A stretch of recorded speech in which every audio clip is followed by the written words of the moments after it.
Hello everyone, welcome back on Unacademy platform.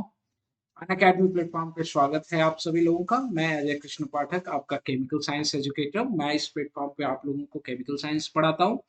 जो CSIR, UGC net और gate की preparation करते हैं उनके लिए मैं केमिस्ट्री पढ़ाता हूँ। केमिस्ट्री के डिफरेंट डिफरेंट टॉपिक में टीच करता हूँ आप लोगों को। आज मैं आप लोगों के लिए लेके आया हूँ कि आपका एग्जाम जो है, एग्जाम की डेट बस जस्ट आने वाली ही है, तो उसकी प्रिपरेशन के रिगार्डिंग आपकी स्ट्रेटजी क्या होनी चाहिए। तो आज हम जो डिस्कशन करने वाले हैं, जिस टॉपिक्स के बारे में डिस्कशन करने वाले हैं, वो स्ट्रेटजी आपकी क्या हो CSIR 2021 के लिए। केमिकल साइंस के रिस्पेक्ट में आपकी स्ट्रेटजी क्या होनी चाहिए। और स्ट्रेटजी प्रिपेयर करने के लिए सबसे ज्यादा इंपॉर्टेंट पहले है कि आपको पेपर्स के बारे में पता होना चाहिए। ये पार्ट फर्स्ट है। अगला पार्ट भी लेके आएंगे इंपॉर्टेंट क्वेश्चन के रिस्पेक्ट में, बाकी चीजों को भी लेके आएंगे, हम डिस्कशन करेंगे। तो सबसे पहले स्टार्ट क्या करते हैं, सबसे पहले हम लोग बात करते हैं कि जो आपका CSIR नेट का पेपर होता है केमिकल साइंस का, उसमें नंबर्स ऑफ क्वेश्चंस कितने होते हैं और कितने पार्ट में ये डिवाइड होता है, और डिफरेंट पार्ट में डिवाइड होने के साथ साथ जो वेटेज होते हैं वो क्या होते हैं। वैसे जनरली इसमें कितने 120 MCQ क्वेश्चंस होते हैं, ठीक है। टोटल कंटेन जो करता है CSIR केमिकल साइंस का पेपर आपका 120 क्वेश्चंस कंटेन करता है। और टोटल के बारे में अगर हम बात करें, तो अगर हम लोग डिस्कशन करते हैं तो टोटल क्वेश्चन जो आपके हैं 120 क्वेश्चंस जो हैं वो होते हैं। और 120 क्वेश्चंस में जो आपका पार्ट ए होता है, इसके 20 क्वेश्चंस होते हैं। पार्ट बी जो केमिस्ट्री का होता है, इसके 40 क्वेश्चंस। और पार्ट सी जो केमिकल साइंस या केमिस्ट्री का आपका होता है, इसके 60 क्वेश्चन होते हैं। और हम बात करें नंबर्स ऑफ क्वेश्चन के बाद मार्क्स डिस्ट्रीब्यूशन के बारे में बात करें, तो 40 मार्क्स का ये टोटल होता है आपका पार्ट ए। पार्ट बी जो केमिकल साइंस होता है, ये भी आपका टोटल नंबर्स जो होते हैं इसके 80 नंबर्स होते हैं। और इसके बारे में बात करें तो ये टोटल 240 मार्क्स का होता है। 240 मार्क्स का होता है। आपको एग्जाम क्रैक करने के लिए कितने नंबर की रिक्वायरमेंट होती है? मैक्सिमम 100 टू 120 के बीच में आपका JRF हो जाता है। बट आपका जो पेपर होता है टोटल 360 मार्क्स का होता है। कितना वेरिएशन है, 1/3 का वेरिएशन है। अगर हम बात करें पार्ट ए में, आपको 40 क्वेश्चन में से अटेम्प्ट कितने करने होते हैं? ओनली 15 क्वेश्चन अटेम्प्ट करने होते हैं मैक्सिमम। मीन्स 5 क्वेश्चन एक्स्ट्रा होते हैं, आपको सिर्फ 15 क्वेश्चन अटेम्प्ट करने होते हैं, जो 30 मार्क्स का होता है। और पार्ट बी में जो आपके 14 क्वेश्चन होते हैं, 40 क्वेश्चन 40 क्वेश्चन में से मीन्स आपको अटेम्प्ट कितने होते हैं? 35 क्वेश्चन अटेम्प्ट करने होते हैं।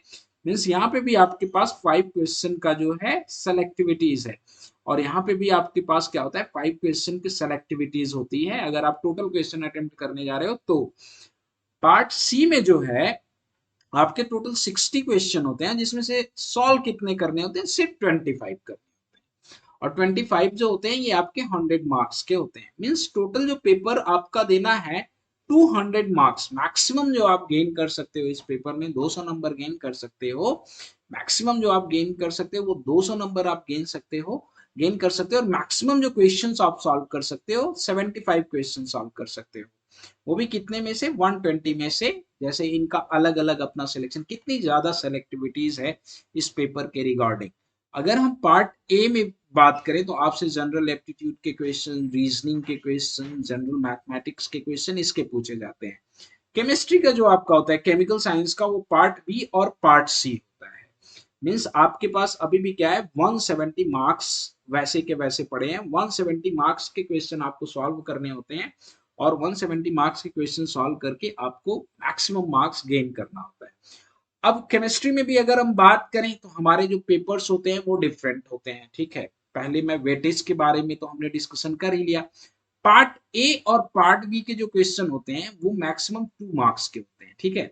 जो आपका एक एप्टीट्यूड का पोर्शन है वो वाला पोर्शन, और जो एक आपका जो पोर्शन है वो क्या है आपका, इसका पोर्शन है केमिस्ट्री का। इसके जो वेटेज होते हैं 2 मार्क्स। पार्ट सी का जो वेटेज होता है वो 4 मार्क्स का होता है। 4 मार्क्स का वेटेज होता है। और जो तीनों ही पार्ट्स में अगर नेगेटिव मार्क्स की बात करें तो जो नेगेटिव मार्क्स होता है वो आपका क्या होता है? 1 मार्क्स होता है पार्ट सी में, मीन 1/4। तो 0.5 मार्क्स जो होता है पार्ट ए और पार्ट बी में 0.5 मार्क्स का होता है। आगे अगर हम डिस्कशन करें कि केमिकल साइंस के जो टोटल 320 नंबर्स के क्वेश्चन आते हैं, 320 मार्क्स के क्वेश्चन आते हैं, उनका डिफरेंट पेपर के रेस्पेक्ट में रेशियो क्या होता है। जनरली जो आपकी इनऑर्गेनिक केमिस्ट्री होती है उसके 100+ मार्क्स के क्वेश्चन पूछे जाते हैं, ठीक है। और ऑर्गेनिक केमिस्ट्री में भी 100+ मार्क्स के क्वेश्चन, फिजिकल में भी 100+ मार्क्स के क्वेश्चन पूछे जाते हैं। थोड़ा सा वेरिएशन, कभी कभी इनका रेशियो ज्यादा होता है, इनके 100 to 110 हो जाते हैं, इसका 100 to 120 हो जाता है। मीन्स 320 मार्क्स जो होता है वो इन्हीं के बीच में डिस्ट्रीब्यूट होता है, लगभग इक्विवेलेंट ही होता है। कभी कभार आगे पीछे थोड़ा बहुत हो जाता है। मतलब आपकी जो प्रिपरेशन है कितनी स्ट्रेटेजिक है। अगर आप बहुत अच्छे तरीके से प्रिपेयर हो कि नहीं किसी 2 पेपर से, तो आप आसानी से जेआरएफ क्रैक कर सकते हो। बट लेवल ऑफ प्रिपरेशन बहुत हाई होना चाहिए, बहुत हाई। क्योंकि कभी क्वेश्चन टफ पूछ देता है तो फिर आपको प्रॉब्लम हो जाती है। तो इसलिए होता है ज्यादा कि आप तीनों के टॉपिक्स अच्छे अच्छे प्रिपेयर कर लो, तो आपके सिलेक्शन की प्रोबेबिलिटी इंक्रीज कर जाती है। अब ये पता चल करना चाहिए कि ऑर्गेनिक इनऑर्गेनिक में भी किस टॉपिक्स के क्वेश्चन ज्यादा आते हैं, ऑर्गेनिक इनऑर्गेनिक फिजिकल में भी। तो चलिए इसके बारे में डिस्कशन करते हैं। पहले हम डिस्कस करते हैं इनऑर्गेनिक केमिस्ट्री के बारे में। इनऑर्गेनिक केमिस्ट्री के बारे में बात करें तो टोटल जो आपकी यूनिट है, टोटल ये यूनिट है, 10 यूनिट्स आपकी हैं टोटल, जो मोस्ट इंपॉर्टेंट है, ठीक है। स्टार्टिंग आप कहां से करते हो? स्टार्टिंग आप केमिकल बॉन्डिंग से करते हो। केमिकल बॉन्डिंग के बारे में बात करें तो 4 to 6 मार्क्स के क्वेश्चन पूछे जाते हैं। पीरियोडिसिटी कभी कभी क्वेश्चन पूछ देता है 2 to 4 मार्क्स का। बट जो मेजर टॉपिक्स हैं वो कौन कौन सी हैं? मेजर टॉपिक के बारे में अगर हम लोग डिस्कशन करें तो मेजर टॉपिक आपकी जो है, main group and acid base को अगर कंबाइन करके हम पढ़े तो 16 to 20 मार्क्स के क्वेश्चन पूछे जाते हैं। कोऑर्डिनेशन केमिस्ट्री के बारे में बात करें तो 20 to 30 मार्क्स के क्वेश्चन पूछे जाते हैं। ऑर्गेनोमेट्रिक के बारे में बात करें, ऑर्गेनोमेट्रिक एंड मेटल क्लस्टर के बारे में बात करें तो 25 to 36 मार्क्स के क्वेश्चन पूछे जाते हैं। मींस ये सबसे बड़ी टॉपिक है। बाकी इनर ट्रांजिशन या एफ ब्लॉक के बारे में आप बात करते हो तो इनका जो वेटेज होता है वो 2 to 6 मार्क्स का होता है। बायो इनऑर्गेनिक केमिस्ट्री जो है इसके 4 to 6 मार्क्स के वेटेज हैं। न्यूक्लियर केमिस्ट्री की बात करें तो 2 to 4 मार्क्स का वेटेज है। एनालिटिकल केमिस्ट्री के बारे में बात करें तो 4 to 8 मार्क्स का वेटेज है। और आपका इनऑर्गेनिक स्पेक्ट्रोस्कोपी, जिसमें आप ईएसआर के बारे में पढ़ते हो, मॉसबायर के बारे में पढ़ते हो, इनके बारे में बात करें तो 2 to 8 मार्क्स का है वेटेज, ठीक है। मींस मैक्सिमम जो वेटेज होगा आपका 105 और 98 के बीच में, यही इनका वेटेज लाई करता है। कभी 108 भी हो सकता है, कभी 110 भी हो सकता है, बट ये जो वेटेज है वो ये लाई करता है। मतलब इनऑर्गेनिक केमिस्ट्री अगर आपको पढ़नी है तो इनऑर्गेनिक केमिस्ट्री में कौन सी टॉपिक आपके लिए सबसे ज्यादा इंपॉर्टेंट है? ये 3 पोर्शन के बारे में बात करें तो ये 3 पोर्शन आपको पढ़ के जाना ही जाना चाहिए। और इन 3 पोर्शन को पढ़ने के लिए ये 2 पोर्शन आपको पढ़ना ही पढ़ना है। अगर आप इतना करके जाते हो तो बहुत ज्यादा प्रोबेबिलिटी होती है कि आप अच्छे खासे मार्क्स इनऑर्गेनिक केमिस्ट्री में गेन कर सकते हो। बट ये टॉपिक भी बहुत ज्यादा टफ नहीं होती है, बहुत ज्यादा टफ नहीं होती, ये भी आसान होता है थोड़ा सा। एनालिटिकल केमिस्ट्री और न्यूक्लियर केमिस्ट्री का जो सिलेबस है वो काफी लेंदी है, तो इनके लिए पढ़ना थोड़ा सा मुश्किल हो जाता है। बाकी जब बायो इनऑर्गेनिक की बात करोगे, इनर ट्रांजिशन, ये कोई खास टफ नहीं होता है। ये सारे जो होते हैं आपके बाकी छोटे छोटे होते हैं, इनसे कोई बहुत ज्यादा फर्क नहीं पड़ता। लेकिन आप जब भी एग्जाम की प्रिपरेशन करो तो इनऑर्गेनिक केमिस्ट्री की कंप्लीट प्रिपरेशन करके जाओ ही जाओ। इनऑर्गेनिक केमिस्ट्री के रेस्पेक्ट में जो एक स्पेशल वीडियो बनाना होगा वो मैं आपको नेक्स्ट सेशन में लेके आऊंगा, और उसमें भी बताऊंगा कैसे पढ़ना है कैसे नहीं। दूसरा अगर हम बात करें, दूसरा हमारे पास क्या है? Organic chemistry. ऑर्गेनिक केमिस्ट्री के बारे में अगर हम बात करते हैं कि ऑर्गेनिक केमिस्ट्री में वेटेज के बारे में बात करें, तो ऑर्गेनिक केमिस्ट्री के यूनिट के रेस्पेक्ट में अगर हम डिस्कशन करते हैं तो फर्स्ट जो आपकी है स्टीरियो केमिस्ट्री। स्टीरियो केमिस्ट्री के जो क्वेश्चंस होते हैं वो 2 to 6 मार्क्स के पूछते हैं। इसमें भी ज्यादा इंपॉर्टेंट जो होता है आपका कन्फर्मेशनल एनालिसिस के क्वेश्चन होते हैं, और तथा एंड वो पार्ट जिनके आपके जो है importance reaction point of view से ज्यादा है वो उसके। एरोमेटिसिटी कभी पूछता है कभी नहीं पूछता है, बट इसका रोल बड़ा इंपॉर्टेंट है बिकॉज आपको आगे चल के पढ़ना ही पढ़ना है। सिमिलरली जनरल ऑर्गेनिक केमिस्ट्री के 2 to 4 मार्क्स के क्वेश्चन पूछे जाते हैं। तो आपको इन टॉपिक पे बहुत ज्यादा ये नहीं कि आप जनरल ऑर्गेनिक केमिस्ट्री का नोट्स पढ़ते जा रहे हो, एरोमेटिसिटी पढ़ते जा रहे हो, ये पढ़ते जा रहे हो, नहीं। आपको मेन फोकस जो करना है वो किस पे करना होता है? अपनी क्वेश्चन प्रैक्टिस पे। क्वेश्चन प्रैक्टिस में अगर मैं रिएक्शन मैकेनिज्म की बात करूं तो इसके 10 to 20 मार्क्स के क्वेश्चन होते हैं। नेम रिएक्शन और रीअरेंजमेंट के बारे में बात करूं तो 20 to 30 मार्क्स के क्वेश्चन इसके पूछे जाते हैं।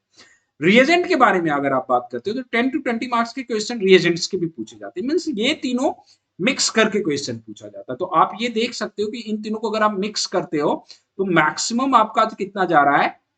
मैक्सिमम जो आपका जा रहा है, आपका 70 मार्क्स जा रहा है। और मिनिमम जो आपका जा रहा है वो कितना जा रहा है? मिनिमम अगर आप निकाल लोगे तो minimum 40 marks. Means 40 to 70 marks की क्वेश्चन यहां से आते हैं। बट इनको पढ़ने के लिए ये पढ़ना भी बहुत ज्यादा जरूरी है। हेट्रोसाइक्लिक केमिस्ट्री जो कुछ खास अलग नहीं होता है, अगर इनकी मैकेनिज्म आ रही है तो इनकी मैकेनिज्म को बस पढ़ना होता है। इसके जो क्वेश्चन होते हैं वो 2 to 8 मार्क्स के आते हैं। फिर हम बात करते हैं पेरीसाइक्लिक रिएक्शन एंड फोटोकेमिस्ट्री। हालांकि स्ट्रेटजी अब बदल गई है, 6 to 16 मार्क्स का पेरीसाइक्लिक पूछता है। ऑर्गेनिक स्पेक्ट्रोस्कोपी में बात करें मास की तो 2 to 4 मार्क्स मास भी पूछ लेता है। एनएमआर जो है 4 to 8 मार्क्स के बीच में लाई करता है। आईआर यूवी का भी 2 to 4 मार्क्स में आईआर के क्वेश्चन पूछ लेता है, ठीक है। बायो ऑर्गेनिक केमिस्ट्री के बारे में बात करें तो 2 to 6 मार्क्स के बारे में। जो एक्सपेक्टेड मार्क्स है मिनिमम 100, मैक्सिमम जो है 110 या 112 हो सकता है, थोड़ा बहुत डिफरेंट आ सकता है, ठीक है। ये आपकी ऑर्गेनिक केमिस्ट्री को लेकर स्ट्रेटजी होनी चाहिए, मार्क्स के बेस पे आपकी स्ट्रेटजी कंप्लीटली प्रिपेयर होनी चाहिए। उसी तरह जब हम फिजिकल केमिस्ट्री के बारे में बात करते हैं, फिजिकल केमिस्ट्री के जो यूनिट्स हैं उनके बारे में बात करते हैं, ठीक है। तो फिजिकल केमिस्ट्री में जब आप देखोगे तो देखो आपके पास क्या है, एटॉमिक स्ट्रक्चर, जिसको आप इनऑर्गेनिक में भी थोड़ा बहुत पढ़ते हो। इसके 2 to 4 मार्क्स के क्वेश्चन पूछते हैं। फिर आपका आता है second molecular spectroscopy, means physical spectroscopy के बारे में बात करें, 6 to 10 मार्क्स के क्वेश्चन इसके आते हैं। 4 to 8 भी हो सकते हैं, 6 to 10 मैं मैक्सिमम मिनिमम लेके चल रहा हूँ। ग्रुप थियरी के बारे में बात करें अगर, तो ग्रुप थियरी के 6 to 10 मार्क्स के क्वेश्चन इनके भी आते हैं। अब यहाँ की जो सबसे बड़ी टॉपिक है, राजा टॉपिक है, वो कौन सी है, क्वांटम केमिस्ट्री। क्वांटम केमिस्ट्री के 16 to 22 मार्क्स के क्वेश्चन पूछते हैं, ठीक है। अब थर्मोडायनेमिक्स के बारे में बात करें तो थर्मोडायनेमिक्स के जो वेटेज हैं वो 6 to 14 मार्क्स के हैं, ठीक है। 6 to 14 मार्क्स के जनरली वेटेज, वेरिएशन आता रहता है इसमें भी। स्टैटिस्टिकल थर्मोडायनेमिक्स का जो है 4 to 8 मार्क्स का वेटेज है। सॉलिड स्टेट आपका 4 to 6 marks. Colloid and surface chemistry आपका 4 to 6 marks. Electrochemistry 6 to 12 marks. Equilibria की बात करें तो 2 to 6 मार्क्स कभी पूछता है, कभी नहीं भी पूछता है। पॉलीमर केमिस्ट्री के क्वेश्चन आते ही हैं 2 to 6 मार्क्स के। डाटा एनालिसिस, इसका भी वही वेटेज है, कभी आएगा कभी नहीं आएगा, आएगा तो 2 मार्क्स में आ गया या कभी 4 मार्क्स में आ गया। काइनेटिक थियरी आप गैसेस के बारे में भी बात करें तो वही रीजन रहता है, कभी 2 मार्क्स में पूछ लिया तो ठीक है, कभी नहीं पूछा तो वो भी। Similarly solution and colligative properties के बारे में बात करते हैं, ठीक है, इनका भी वैसा ही रहता है। अब अगर बात करें तो इसके भी जो है 100 to 110 मार्क्स के बीच में लाई करता है। मतलब यहाँ पे अगर बात करें तो जो आपके लिए एग्जामिनेशन पॉइंट ऑफ व्यू से इंपॉर्टेंट टॉपिक्स हैं वो सबसे बड़ी टॉपिक जो है क्वांटम केमिस्ट्री है, ठीक है। उसके बाद जो नंबर्स आ जाता है आपका क्वांटम केमिस्ट्री के बाद अगर हम बात करें तो बाकी सभी लोग आपस में वेरी करते रहते हैं, ठीक है। तो ये फिजिकल केमिस्ट्री, ऑर्गेनिक केमिस्ट्री और इनऑर्गेनिक केमिस्ट्री के बारे में हमने बात की, जो आपके एग्जाम्स में क्वेश्चन पूछे जा सकते हैं। तो आपकी स्ट्रेटजी क्या होनी चाहिए, आपकी स्ट्रेटजी अभी से ये क्लियर हो जानी चाहिए कि आप कौन कौन सी टॉपिक एग्जाम के लिए प्रिपेयर कर रहे हो, और ये टॉपिक आपके किस लेवल तक की प्रिपेयर हुई है। क्या ये टॉपिक अगर आप प्रिपेयर कर रहे हो तो इसके क्वेश्चंस आप एग्जाम में सॉल्व कर लोगे कि नहीं कर लोगे। क्या आप इतनी टॉपिक प्रिपेयर कर रहे हो कि अगर आपको 110 मार्क्स गेन करना है तो एटलीस्ट कम से कम आप 150 मार्क्स की टॉपिक प्रिपेयर करके जाओ ही जाओ, और उसका लेवल भी बहुत अच्छा होना चाहिए। तो उस बेस पे आप यूनिट सेलेक्टिविटी करना, उस बेस पे आप यूनिट सेलेक्टिविटी करना है आपको, उस बेस पे कि हम क्या क्या पढ़ के जाएं। देखो जितना पढ़ के जाओगे उतना ज्यादा अच्छा रहेगा आपके लिए, क्योंकि सेलेक्टिविटी आपके पास उतनी ही ज्यादा रहेगी और आप अच्छी रैंक भी ला सकते हो। डिफरेंस यही होता है क्वालिफाई करने में, नॉन क्वालिफाई करने में, रैंक प्रोड्यूस करने में, कि अब टॉपिक आपने कैसे सेलेक्ट की है, ठीक है, और किस टॉपिक को कितना टाइम देना है, टाइम मैनेजमेंट के अकॉर्डिंग, ये सारी चीज के बारे में भी हम लोग डिस्कशन करेंगे। तो ये मेरा पहला स्ट्रैटेजी वीडियो है आप लोगों के लिए। नेक्स्ट स्ट्रैटेजी वीडियो भी लेके आऊंगा, आई होप आपके लिए काफी हेल्पफुल रहेगा। आप इसे लाइक शेयर सब्सक्राइब करना मत भूलिएगा, लाइक शेयर सब्सक्राइब करेंगे तो डेफिनेटली मैं और ज्यादा वीडियोस लेके आऊंगा। कमेंट भी करना मत भूलिएगा, कमेंट भी करिएगा आप कि आपको कैसी वीडियोस चाहिए, ये वीडियोस आपके पास जाएं तो, ठीक है। मिलते हैं फिर नेक्स्ट वीडियोस में, नेक्स्ट सेशन में आपकी डिमांड के अनुसार। और मैं इनऑर्गेनिक की बनाता हूँ, ऑर्गेनिक भी बनाता हूँ, फिजिकल की भी बनाता हूँ, सारी की बना के आपको देता हूँ। तो ये मेरा पार्ट 1 था स्ट्रेटजी वीडियो का 2021 एग्जाम के रिस्पेक्ट में। पहले ये डिसाइड आप करो कि आपको पढ़ना क्या क्या है। मिलते हैं नेक्स्ट में, तब तक के लिए बाय बाय, टेक केयर।